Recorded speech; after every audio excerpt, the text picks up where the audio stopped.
Levarme la moustache en la camucha. Sito patanilo, mira tacatiki puletica. Sito patanilo, mira tacatiki puletica. Sito patanilo, mira tacatiki puletica. Sito patanilo, mira tacatiki tacatiki. Sito patanilo, mira tacatiki puletica. Sito patanilo, mira tacatiki puletica. Sito patanilo, mira tacatiki puletica. Sani levarme la moustache en la camucha. What's going on? This is your man John Fortune, your host of the Frustrated Fan Sports Show. And today I'm going to talk about something that I had to do some actual research for to really gauge what was really happening. And this is going to blow a lot of you guys' mind. Coming to find out that Ron Rivera is using analytics to basically analytics is forcing Ron Rivera to make poor football decisions. Now, a lot of y'all gonna say, whoa, hold on, John, what do you know? And I know we hear the word analytics a lot, but nobody's ever explained it. So analytics is just basically applying numbers to something that could be considered a false stat. And what is happening is that Ron Rivera is basically operating off of a ton of false stats and false things that is causing him to make poor decisions in regards to his coaching. Now, here's a couple things that I've come across that has kind of made things seem kind of strange, but at the same time, it makes sense that he's basically utilizing all analytics and he's turned off his coach's mind. Here's some of the things that you guys have to know. One, analytics tells you that the front five is getting pressure at a very high rate, which means that when it comes to Washington, when it comes to the pressure they're getting on the quarterback, they're actually, I think it's like top 10 in regards to getting pressure on the quarterback. The problem is that football minds see that it's not working and that you have to get more pressure by blitzing, which is why they haven't been blitzing as often. Analytics shows you that William Jackson is actually a better defender in zone than he is in man because he's actually getting cooked in man. So everything that's going on, Ron Rivera is using analytics for everything. Here's another one. Ron Rivera is also applying analytics to his drafting. Analytics says that Jamin Davis, because of his closing speed and his size, is a good linebacker, but yet and still analytics doesn't show you that Nick Bolton was actually the better linebacker for you to draft. It is so insane at what's happening. Not only that, Ron Rivera is applying analytics to Taylor Heinicke. Now, I want everybody to calm down on Taylor Heinicke right now because Ron is applying analytics to get Taylor Heinicke to basically turn into Alex Smith. Because analytics tells you that there's a high, like the reason you will win is because shorter passes and guys with weaker arm strength should be throwing shorter passes, when that's not the case in regards to a player like Taylor Heinicke, who's a baller. And not only that, it also says that, analytics is saying that plays, wide receiver routes should develop longer instead of actually being shorter plays. Like if you look at our quick passing game, why does our quick passing game not match the quick passing game of some of the other teams we've seen? In regards to, you sit up there and look at Atlanta and how they applied the quick passing game. Los Angeles, how they applied the quick passing game. Buffalo, how they applied the quick passing game. Why does our passing game not look the same way? Because of analytics. Analytics also says that Terry McLaurin gets these long passes and they can go for touchdowns instead of giving him the ball at a shorter route and letting him get yak in regards to that. So Ron Rivera is applying analytics across the board, and what's happening is that it's affecting us in a manner that is basically abusing us.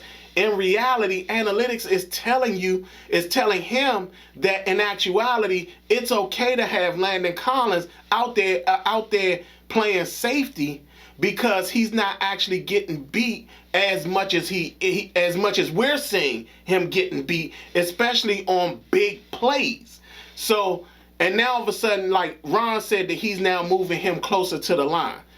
This is what all football minds have been saying that the whole time.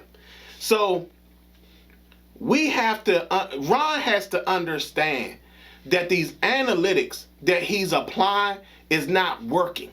Not only that, he has to also understand that these analytics aren't moving in the direction that they need to move. In my personal opinion, these analytics have been showing that this team is floundering because of the fact that everything is a false stat. When you see something that this front seven is top 10 and getting pressure, then guess what? That's a false stat, because you know why? We're not seeing the sacks.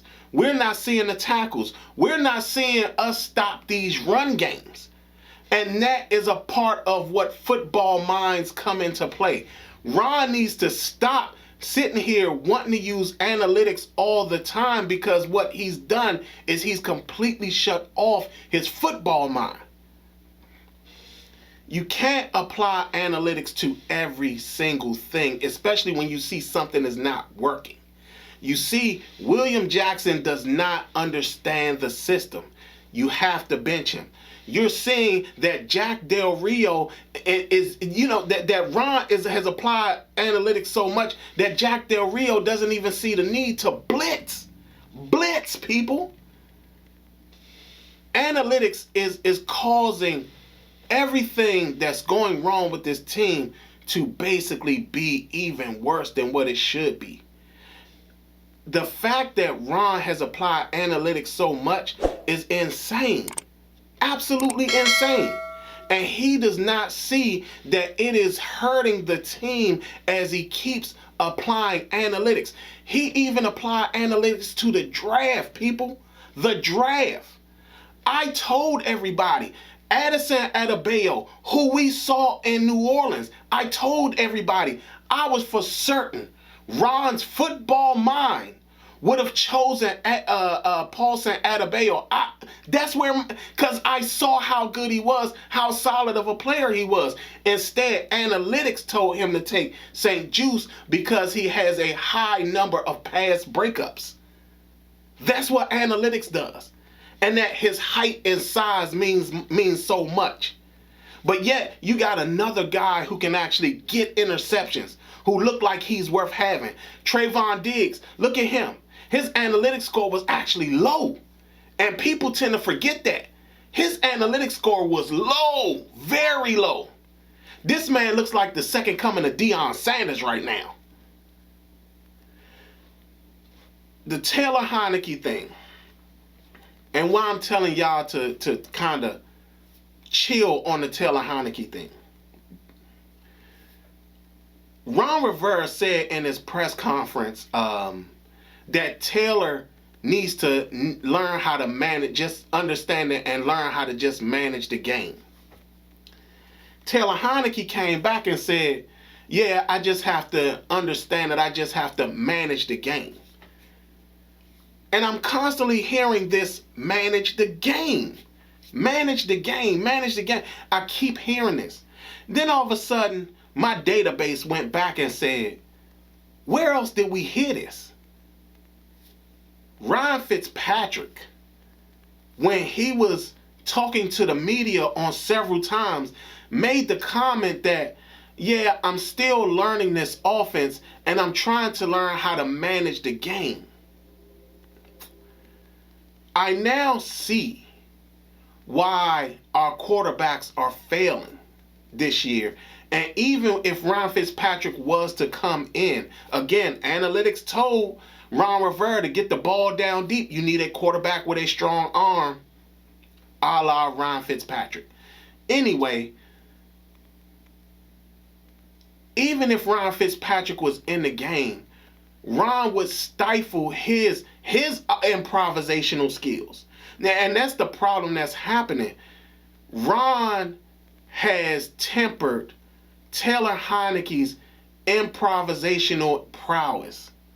And because he's tempered that, what's happening is that Taylor is now struggling to stay afloat as the quarterback. If you pay attention to the last two games, he's basically stayed in the pocket more than he was in the first 4 games. So why is it that Taylor for some reason has lost the ability to escape when he knows he can escape? If y'all paid attention to some of the sacks that he had on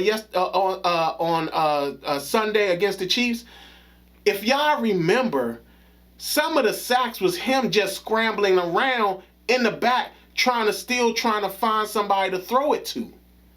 When in the 4 previous games, if he didn't see something, he would go. The same thing applied to what Ron said in the conference. And one of the interviews that he had, he said, there were times where I felt that Taylor should have stayed on the wide receiver longer than he did. And it's like, you can't give a person a mixed message like that and expect for him to understand that, okay, you don't want me to actually run. You want me to stand there and wait for a receiver to come open. But if I see that at that point he's not open, I'm not going to throw it. Which also brings the case of his interception totals rising. Because they're forcing him to do stuff that in actuality he's not comfortable with. This also extends to the fact of why we didn't see successful quarterbacks in Carolina. Like, we now understand why Cam never became a better passer, because of the fact that Ron was applying analytics to him too much. He dumbed it down so much that he didn't even have a way of understanding how to actually play the game. And this is now applying to Taylor Heineke. Ron needs to stop telling Taylor to manage the game. He has to stop doing that. It's stifling him being able to make plays. It's stifling him to make plays on the run. It's stifling him to sit up there and break the pocket and run for the first down. It is stifling him. Ron needs to stop. And if Ron does not turn on his football mind, analytics is going to bury this team. This has been your man John Fortune, and this has been the Frustrated Fan Sports Show.